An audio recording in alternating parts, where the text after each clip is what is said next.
programa Café com Poesia e hoje nós recebemos, é uma honra para nós, o presidente da Academia Alagoana de Letras, escritor, meu amigo querido, talentosíssimo, cronista, Rostam Lanverly. Prazer recebê-lo aqui. Tem uma novidade aqui para você, olha só. Germínia teve um desentendimento sério com Gesualdo. Tudo começou quando ela, após se envolver em diferentes peripécias, resolveu enveredar no ramo da tecnologia, ou melhor, clonar celulares de terceiro para uso extorquivo.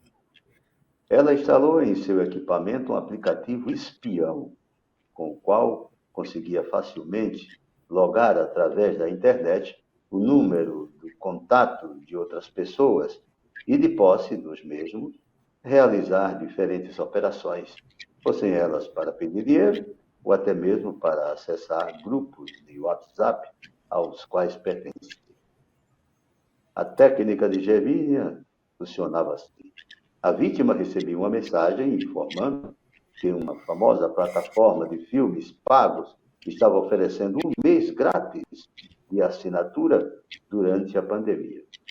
O link era semelhante ao oficial e redirecionava para uma página falsa que pedia informações pessoais dos usuários. Não sabendo aprontar com estranhos, Germínia resolveu aplicar a sua máfia também com Gesualdo. E assim aconteceu. Depois de contatos telefônicos do tio, enviava mensagens para os mesmos, solicitando dinheiro, sempre enfatizando que a transferência deveria ser realizada através do Pix, com chave aleatória, quase impossível a ser rastreada.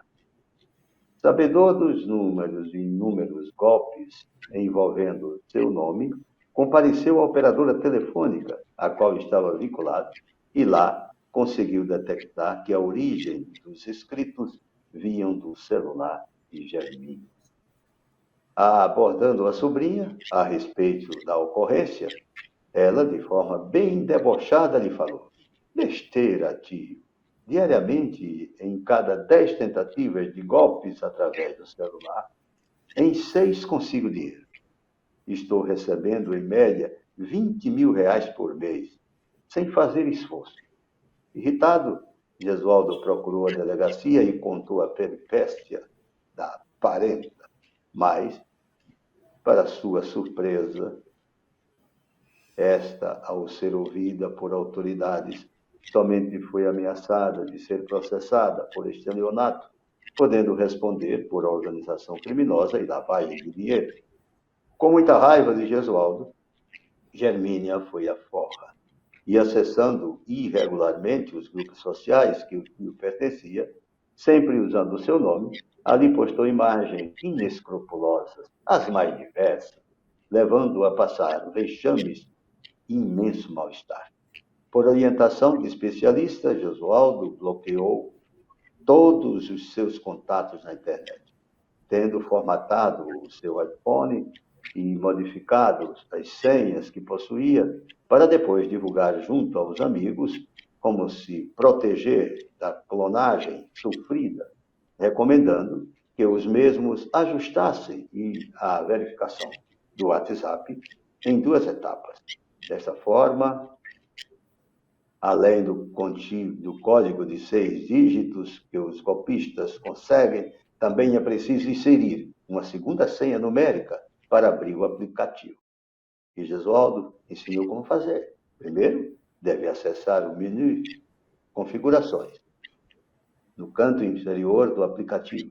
Depois, trocar em conta e, em seguida, em confirmação, em 2 etapas.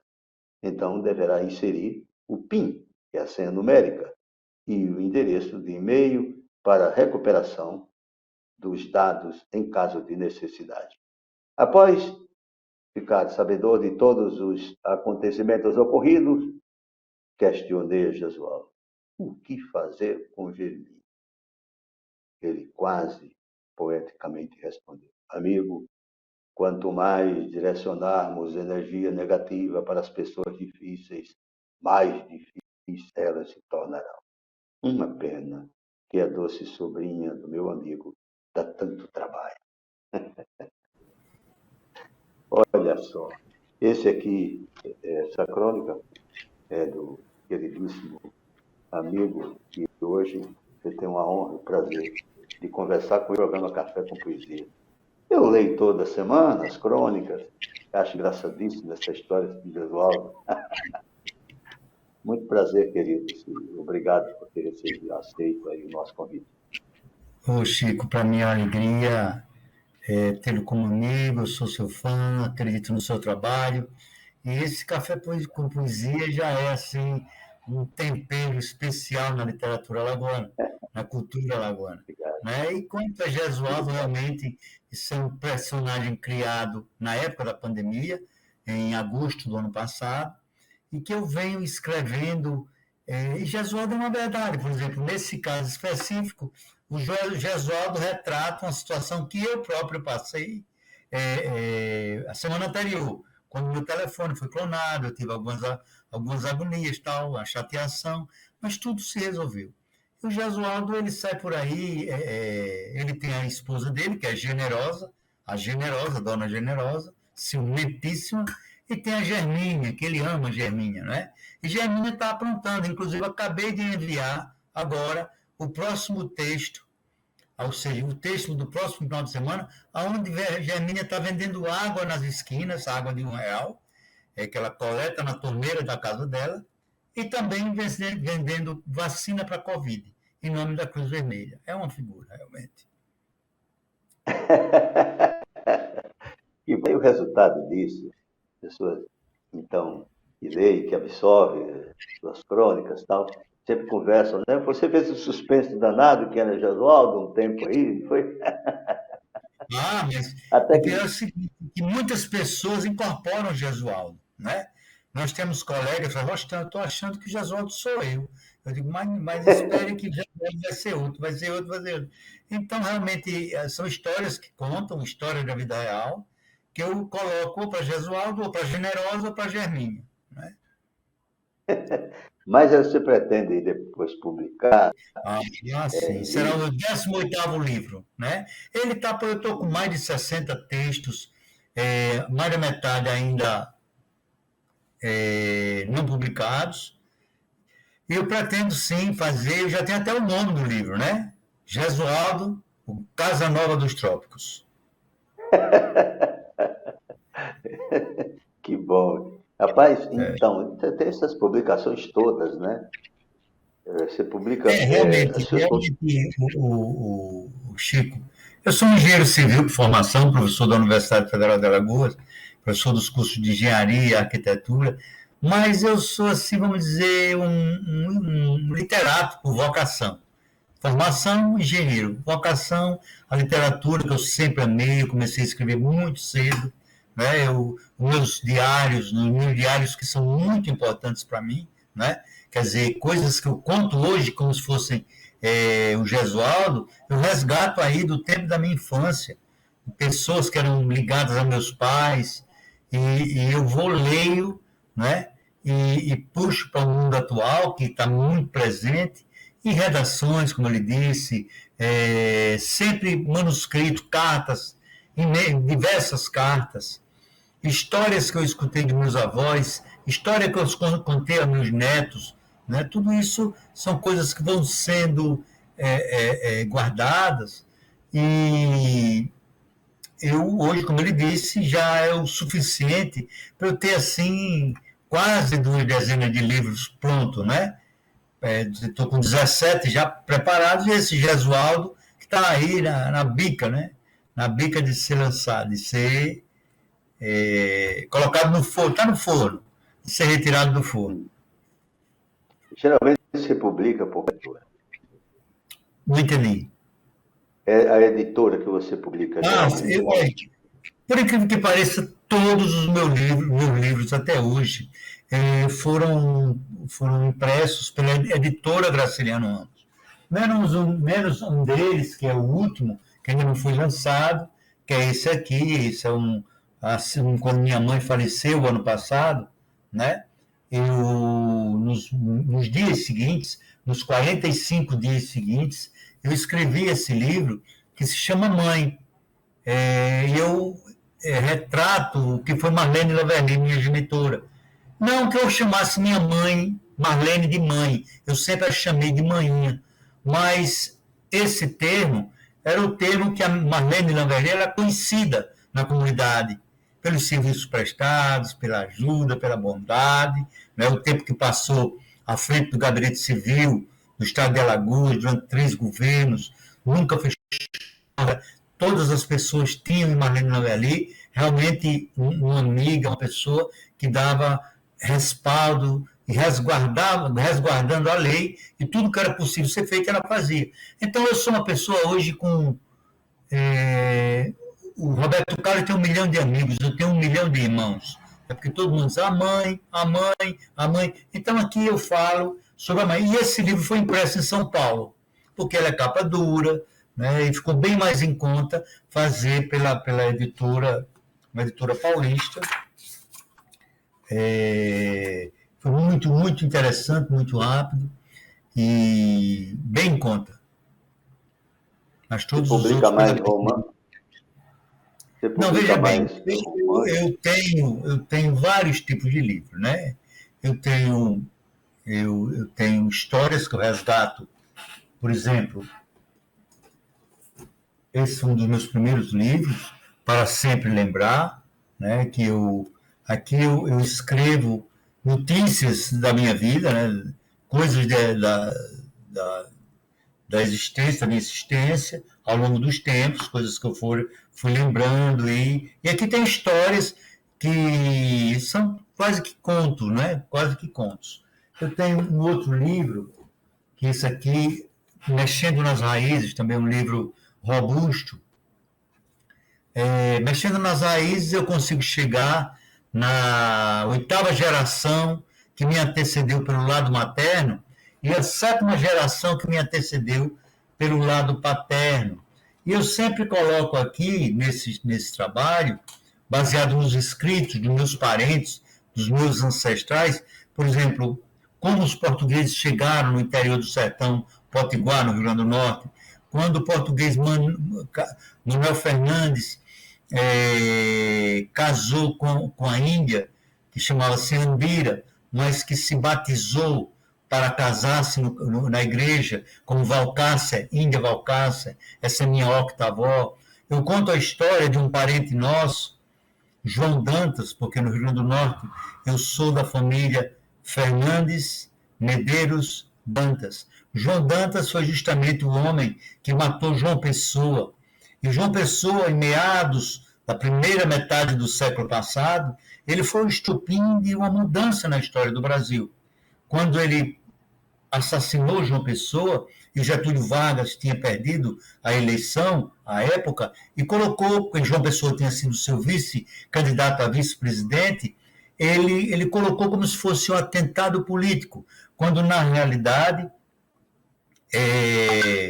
foi uma vingança, porque João Pessoa namorou, destratou a esposa de João Dantas, que morava na cidade da Paraíba, que depois ficou sendo conhecida como João Pessoa. E aí, quando João Pessoa foi a Recife, ali no Recife Antigo, perto do restaurante do Leite, João Dantas atirou na cabeça dele e matou ele por ali. E com isso, os Dantas, eles foram muito perseguidos na Paraíba e fugiram.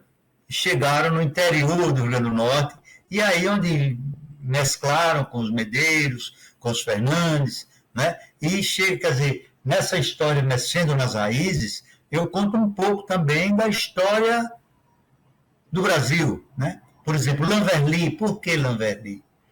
Os portugueses, quando chegaram no século XVI a Pernambuco, capitaneados por Maurício de Nassau, ao contrário dos portugueses, os holandeses trouxeram historiadores, balés, arquitetos,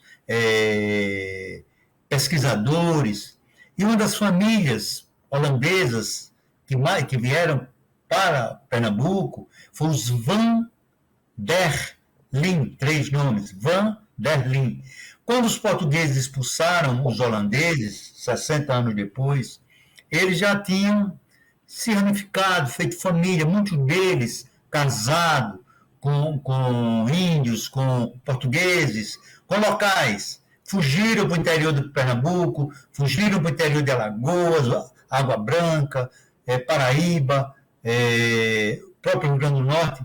E esse nome, para evitar perseguição, eles começaram a modificar. Os Vanderlins passaram a ser Vanderlei com W, Vanderlei com V, Vanderlei com Y, Vanderlei com I, Lavenere, Lanverly. Então, isso são coisas que são contadas nesse livro, que apesar de ser um livro que retrata o meu ramo familiar, ele também discorre um pouco sobre a história do Brasil. Né? Eu tenho também outros livros, que esses daí são talvez a coqueluche do momento, porque eu sempre gostei, talvez inspirado nos meus avós, eu sempre gostei de contar histórias a meus netos. E eu contava aquelas histórias e notava que eles já estavam assim meio saturados, Chapeuzinho Vermelho, Branca de Neve, Os Três Porquinhos, e eu comecei a criar histórias nas quais eles eram os protagonistas, eles eram os heróis. Então eles enfrentavam dragões, eles enfrentavam serpentes, sereias, e eles viviam aquela aventura. E aí eu comecei a conseguir também, ele desenvolveu. Por que esse dragão não tem duas cabeças? Eu digo, vamos colocar. Por que não tem três olhos? Eu digo, vamos colocar. E aí surgiu a coleção Histórias que Contei, também impresso pela editora Graciliano Ramos, são livros infantis. Então você tem Arthur, e a Ilha do Trovão, que Arthur é meu neto primogênito, né? Ele vive aventuras interessantíssimas na Ilha do Trovão. O meu segundo livro foi Bibia e a Arca da Felicidade, que a Bibia é a minha segunda neta, inclusive almoçou comigo hoje. Ela vai ao centro da Terra em busca da Arca da Felicidade, na expectativa de trazer aquilo que todos almejam, que é ser feliz, né? Encontrar aquele pozinho mágico. E ela vive aventuras interessantíssimas. Nós temos um outro, Lelé, o Menino Valente. Essa história, ela se passa na Lua, quando um dragão violento sequestra a irmãzinha dele e ele consegue, ele tem muitos amigos animais, ele amarra umas madeiras no cavalo dele, coloca umas aves grandes, águias, amigas deles, presas na madeira, atravessada no cavalo, e diz, vamos voar. E saiu voando, chegou na Lua, e lá ele não mata o dragão, mas ele domestica o dragão. E traz o dragão de volta para a Terra para ajudá-lo a fazer benefícios, a transformar a vida das pessoas em algo melhor. Tem o meu quarto livro, que é Lelê e a Montanha Encantada. Esse é pronto, já está impresso, inclusive, mas não lancei devido à pandemia. Tem o quinto livro, que é Gabriel e o Peixinho Mágico.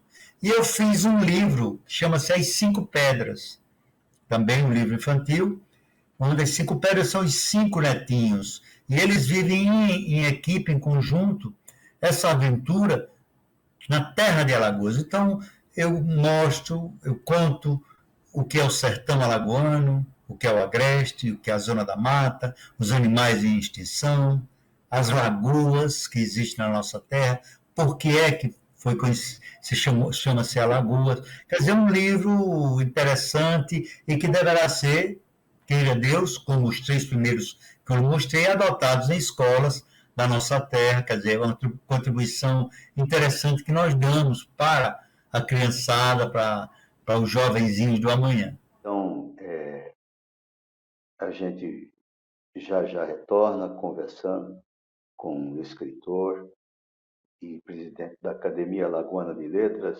Rostan Leverli. Já, já.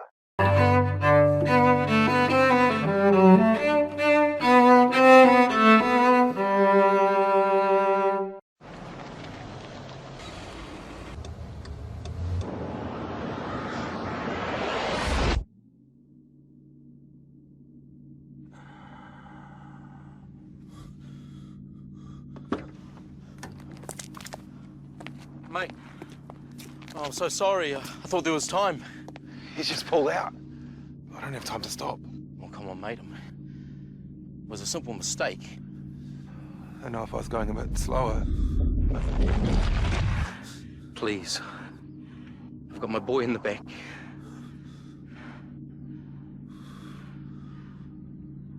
I'm going too fast. I'm sorry.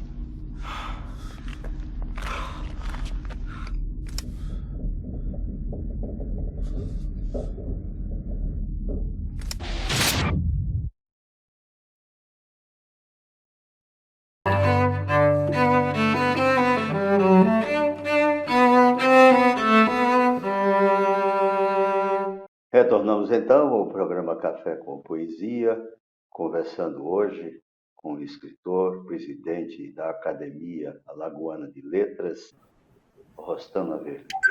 E a gente estava falando sobre a literatura infantil. Você tem várias publicações, né, de literatura infantil, né?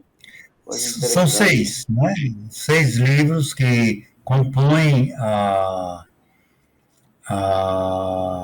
coleção Histórias com que contei, né?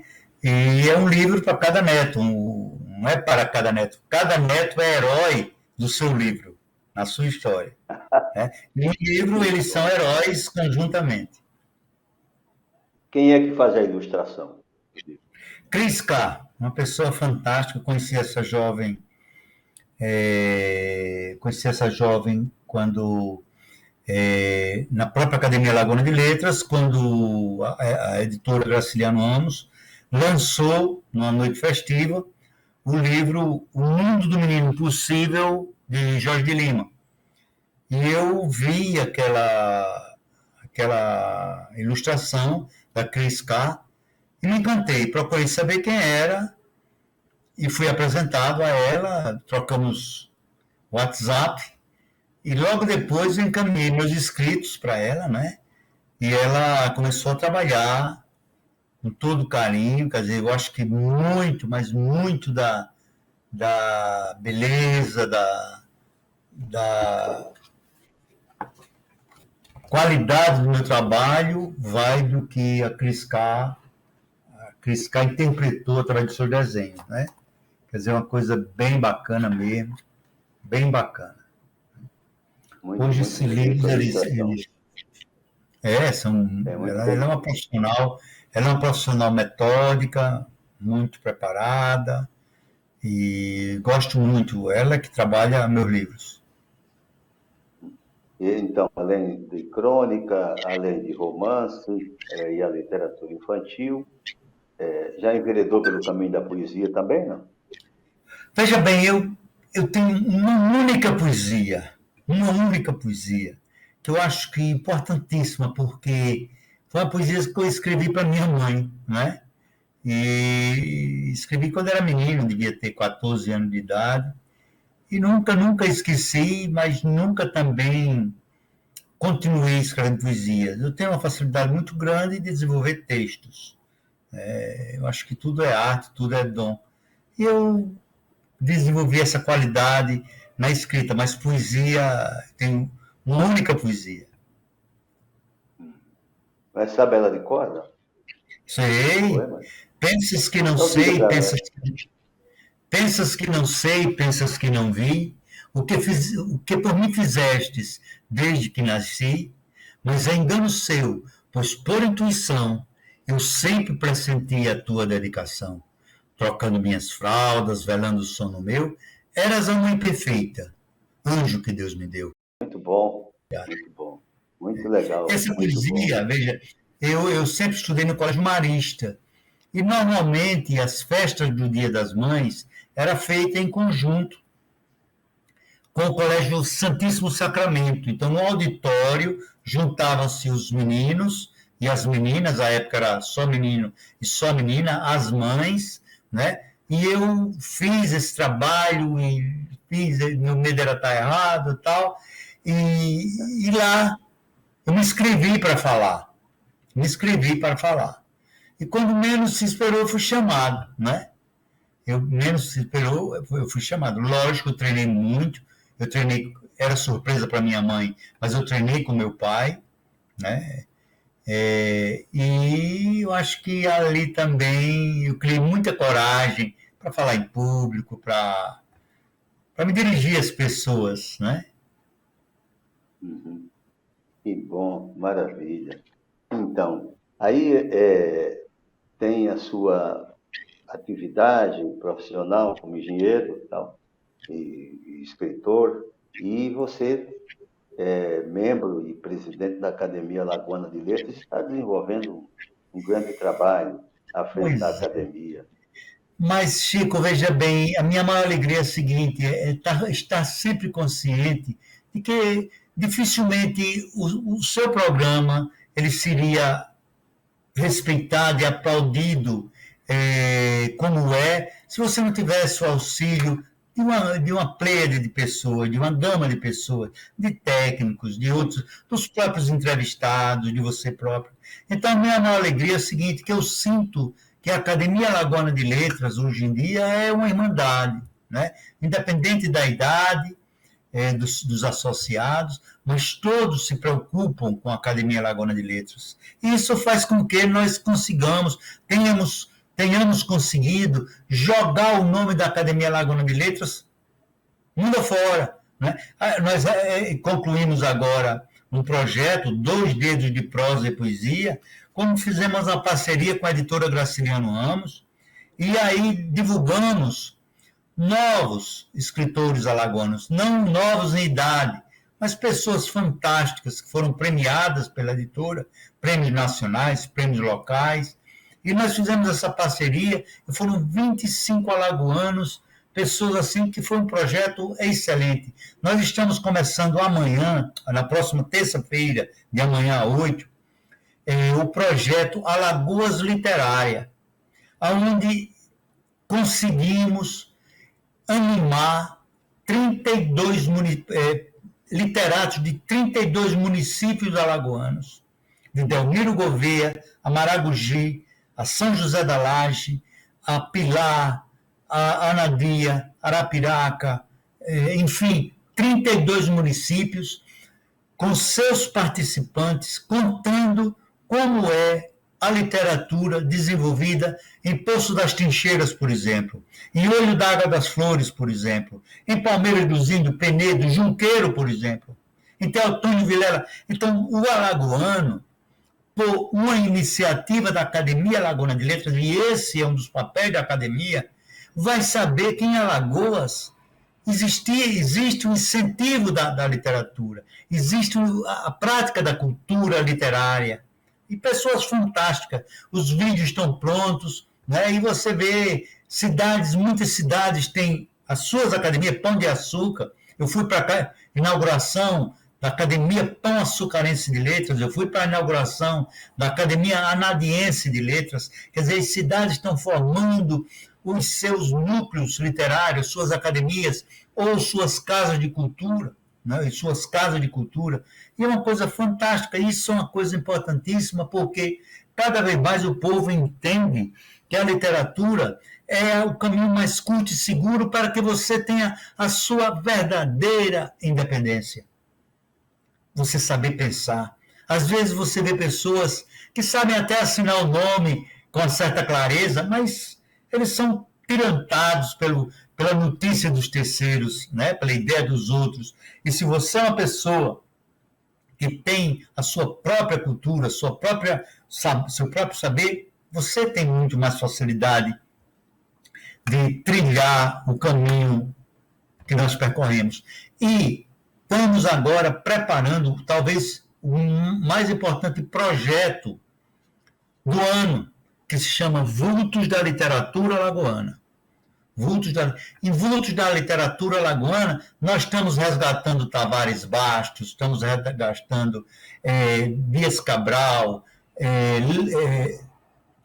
Costa Rego, que é conhecido como governador de Alagoas, Fernando Lima, Teotônio Vilela, o senador, o velho senador, não como senador, não como o senhor das diretas já, mas como um literato aplaudido nacionalmente. Judas Esgorogota, um grande literato alagoano. E estamos, inclusive, evitando enfatizar a importância de nomes que já são aplaudidos e conhecidos, como o nosso querido Leduívo, nosso querido Graciliano, nosso querido Jorge de Lima, porque todos já sabem a respeito deles. Mas poucos sabem, por exemplo, a respeito de Abelardo Duarte, Eunice Lavenéria, primeira mulher alagoana, em 1945, a integrar o quadro da Academia Alagoana de Letras. Enfim, em tantos outros, e nós teremos a participação, o resgate de pelo menos quatro dezenas de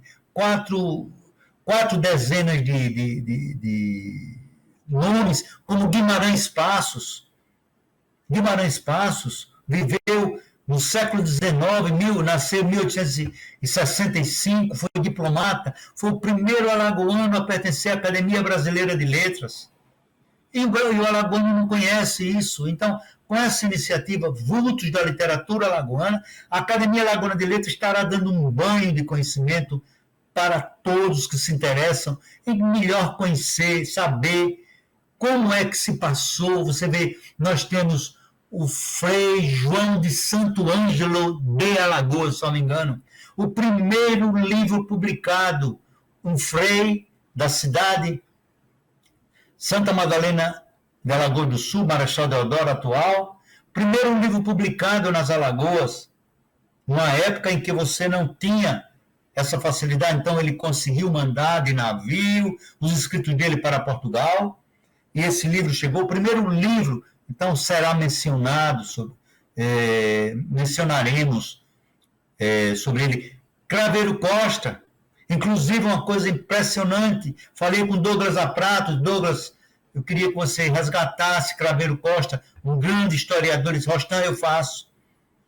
No sábado ele me entregou o Craveiro Costa, na segunda-feira Douglas foi para o hospital acometido de Covid, quer dizer, eu estou com uma voz inédita, uma fala inédita, e vou esperar para que Douglas volte para o nosso convívio, para podermos lançar, para mostrar ao povo a sabedoria não somente de Douglas Aprato Tenório, mas do Craveiro Costa, do Félix Lima Júnior, do Moreno Brandão.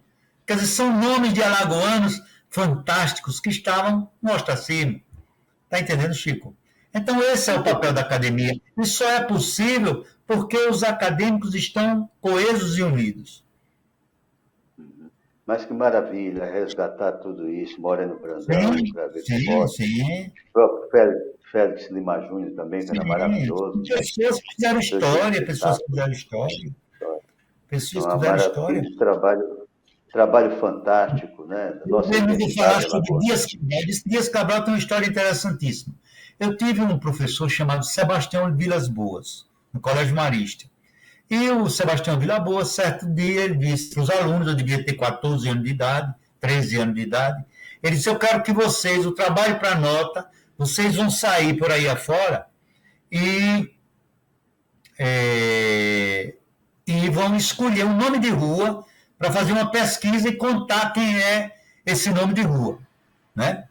Então, eu fiquei preocupado, meu Deus do céu, eu morava perto da Tomás Espíndola, Moreira e Silva, Fernando de Lima, não sabia quem era, para mim era só nome de rua, mas era uma época que minha irmãzinha era pequenininha e meus pais levavam ela para o médico pediatra, o doutor Abelardo, que era lá na Santa Casa de Misericórdia, e meu pai tinha um Gordini, e parava o carro na Dias Cabral, e dali entrava, e eu ia com eles.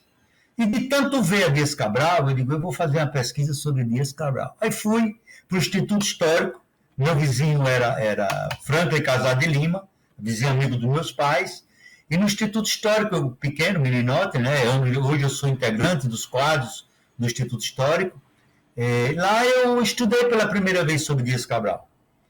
E aprendi um pouco, um homem nascido em 1935, um homem que nasceu numa ruazinha, um homem de uma família esforçada, no centro de Maceió, foi estudar na Bahia, voltou médico, casou com uma jovem chamada Francisca, não teve filhos, tal, mas foi um grande escritor. Deixou vários trabalhos, não livros, porque na época ele foi de 1835, faleceu com 51 anos de idade, ele tinha impresso, ele não tinha livros, né, porque a época tinha que mandar para Portugal. Mas um homem que foi um precursor da literatura, o primeiro secretário perpétuo do Instituto Histórico e Geográfico de Alagoas, o homem que criou a revista do Instituto Histórico e Geográfico de Alagoas, que ainda hoje é um sucesso. Quer dizer, um homem que viveu no século XIX. Então, se nós não soubermos quem é Dias Cabral, se nós, por exemplo, existem, e por aí afora, você vê nomes que a gente passa, por exemplo, eu moro na rua Carlos Paulina Cavalcante, aqui na Ponta Verde, na Jatiuca. Quem foi Carlos Paulina? Um grande poeta alagoano. Que Jorge de Lima era casado, aliás, ele era casado com a irmã de Jorge de Lima, União dos Palmares, os dois. Então, muitos homens brilhantes que têm que ser divulgados, e quem deve divulgar isso é a Academia Alagoana de Letras. Inclusive, o Povina foi um dos biógrafos do Jorge de Lima, né? Tem um livro dele. Também, exatamente. É maravilhoso. Muito, o seu trabalho é fantástico, um trabalho que a Eu gente digo sempre, de Alagoas... eu acho que é uma responsabilidade muito grande, sabe, Chico, você fazer o seu, não é meu, é nosso. O nosso trabalho na Academia Alagoana de Letras, eu acho que ele vai ao encontro, ele atende o que a comunidade alagoana tanto espera da Academia Alagoana de Letras. Né? Nós estamos realmente abrindo as portas, mesmo em época de pandemia, nunca tivemos as portas tão escancaradas como hoje. Né? Não para, a Academia não para. Né? E sempre sozinho, como é que eu ia fazer uma coisa dessa sozinho? Né? E eu não mereço aplauso, porque quando você ocupa um cargo, seja ele cargo eletivo, ou cargo de direção, ou como na academia, ele está lá no estatuto, compete ao presidente fazer isso. É o que eu tenho lido o estatuto. Senão eu ia viver de louro a dizer simplesmente que era o presidente da academia, e a academia já tinha afundado, você vê, a semana passada roubaram a estátua de Jorge de Lima. Não fosse a academia, que é fincada na porta da casa que ele morou, que é a sede da academia, não fosse a Academia Alagoana de Letras, que caiu em campo a partir das 6 horas da manhã, Alagoas, Maceió teria perdido a estátua.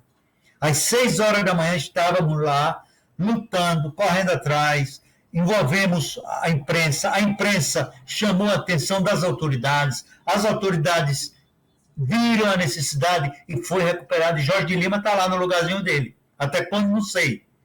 Mas esse também é um papel da Academia Alagoana de Letras. Eu não podia nunca, às 6 horas da manhã, dizer que estava dormindo. Não, deixa aí. Ele estava lá, nós fomos para lá.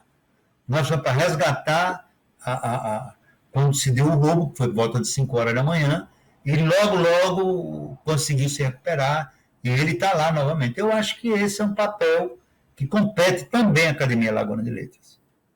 A centenária casa.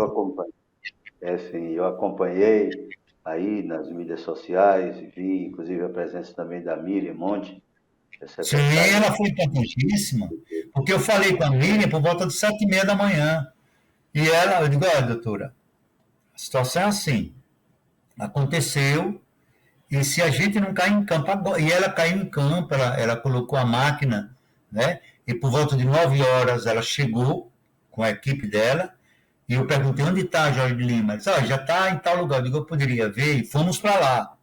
E dali a gente só saiu para colocar ele em pezinho no lugar dele novamente. Eu nunca vi uma rapidez tão grande do serviço público para resolver uma situação. Juro, nesses meus anos de vida. Foi uma coisa assim fantástica. E merece aplausos. O prefeito, o secretário Iven, né, que é da SEDU, que é da parte de engenharia, que estudou comigo, meu colega, uma pessoa fabulosa, e a própria Miriam Monte, uma poetisa de mão cheia e uma apaixonada pela matéria, né? Muito bem, mestre. Eu agradeço, nós do programa Café com Poesia, agradecemos imensamente vossa participação conosco e daqui reitero um outro convite para voltar mais vezes, trazendo informações Eu tanto da estou Academia estou à da Portuguesa. disposição. Para mim, eu sou seu fã, você sabe, já lhe disse, Muito grato, né? muito E obrigado. não falando naquele evento com Portugal, que a Academia Sim, Alagoana de Letras firmou aquele convênio, que você teve uma participação fantástica, aplaudida, né? Mencionada nos muito jornais obrigado. portugueses, né? Muito Mencionada grato, nos jornais obrigado. portugueses. E Deus lhe isso é a abençoe. academia. Mas a gente só é o que é graças a você, graças àquele que alavancam a nossa instituição. Muitíssimo grato. Sempre é um prazer conversar, falar contigo. Sempre é um prazer agradabilíssimo. Muitíssimo grato. Voltaremos a conversar. Eu que agradeço de coração. E um beijo no coração de todos que estão nos assistindo. Tá bom. Obrigado. Até o nosso próximo encontro, então.